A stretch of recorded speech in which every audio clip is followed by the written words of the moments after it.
Hello, everybody. I'm excited to discuss an amendment to the CARES Act today that was just proposed a few days ago.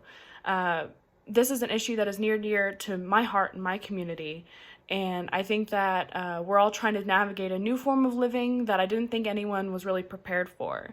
So first, I would like to define the CARES Act so that everyone understands why this amendment is so necessary. The CARES Act was passed back in early March of 2020, right after the pandemic occurred. This act strives to provide relief, aid, and economic security to people affected by the uncertain times. Now, according to the National Center for Health Statistics, as of October 14th, 2020, there has been an estimated 160,080 individuals 65 or older who have passed from the coronavirus.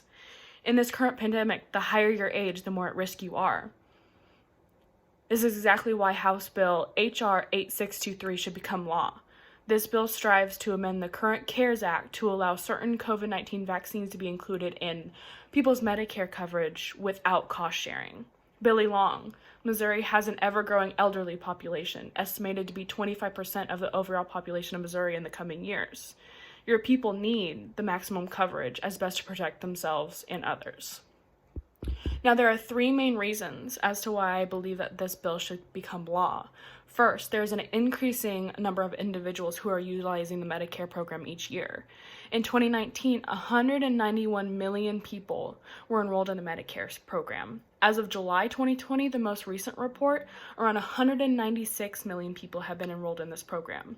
The population of the people in this program are most at risk for the disease. Therefore, they should have access to these vaccines through their coverage as soon as they can.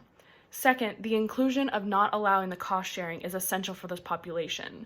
According to the United States Census Bureau, around 55,000 individuals 65 or older are at or below poverty line in the United States as of 2019. Each year, this number grows. When a vaccine is released to the people, most of this population cannot personally afford the vaccine if it were not included in their healthcare plan.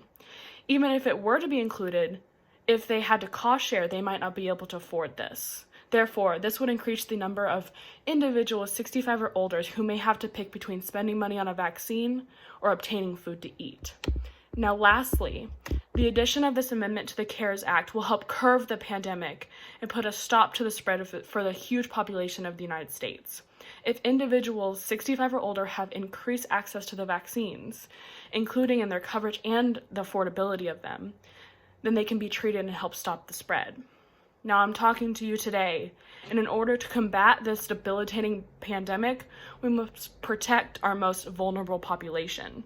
We should be increasing the availability of adequate medical coverage to the United States Medicare program and even expand this possibly to the Medicaid system. This looks like gathering a team of advocates, legislators, community members, and really anyone you can think of to accomplish our goals. Help us with this next step to ending the pandemic, and as a team, we can make this happen. Thank you and have a good day.